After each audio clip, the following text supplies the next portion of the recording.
Dans la question, donne-moi beaucoup de renseignements. La suite de la question, alors, il me dit vérification de la section en fonction, donc vérification section conducteur en fonction de la chute de tension. Nouvelle cause cap C1. Les dire comme ça, on choisit pour le cap C1 un cap 10 mm² PR. Vous faites 5 réponses qui nous gagnent là ou là. Supposons nous pas gagner la réponse là, nous continuons la question avec ça. Donc 10 mm² PR. PR3. Nous pouvons vérifier si section câble est correcte. Première question, nous comme ça. Quelle sera la valeur normalisée de la chute de tension maximale admissible delta U sur U%? Donc la question elle correspond à ce tableau-là. Donc voilà, pourcentage ça dit là, c'est M delta U sur U là ça. Alors, est-ce que c'est pour éclairage ou bien motrice? Est-ce que nous alimenter directement par CB ou bien abonné propriétaire de son poste? Non, alors, dans la question, on aurait marqué force motrice, moteur. Ensuite, dans la question, il aussi dire moi propriétaire de son poste. Donc, force motrice et propriétaire de son poste. Si on regarde dans le tableau, donc on dit force motrice, abonné propriétaire de son poste, 8%. Donc, delta U sur U égale à 8%. Donc, ici, on met delta U sur U égale à 8%. 8% de combien hein? Si je fais ça équation, mon cas, j'ai delta U égale à 8 sur 100 fois U. Prochaine question, simple, pose-moi là, dis-moi, rho delta U, comme donne-toi U égale à 400. Donc, delta U pour égal à 8 sur 100 fois 400 pour égal à 32 volts. Ça veut dire, chute de tension maximum qui est capable de venir dans un câble, c'est 32 volts. Maintenant, je vais calculer ça delta U là.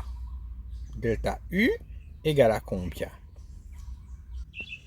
Et je vais le ça document constructeur là. Et je vais choisir une équation là-dedans. Ce n'est pas monophasé, c'est triphasé.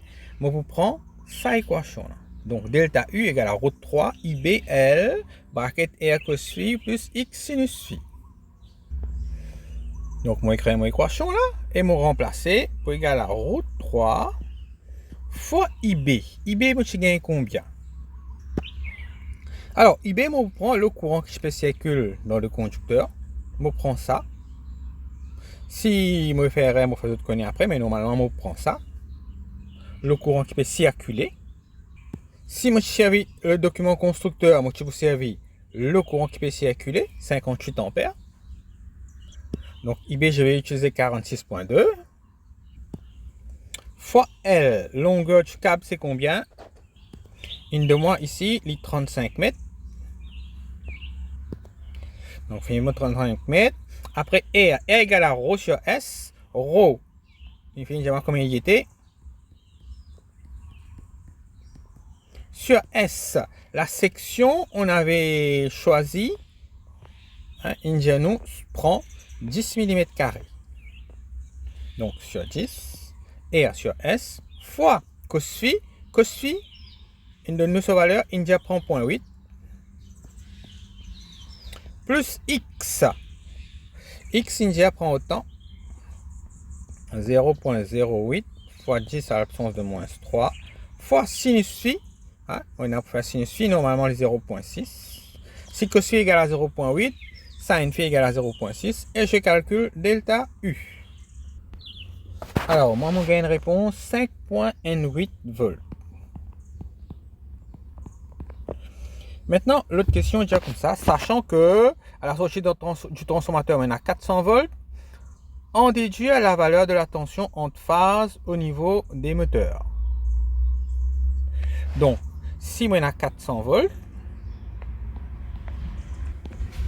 donc au niveau des moteurs, tension moteur pour égal à 400 moins 5.N8, la chute de tension, ça me donnera 394.82 volts.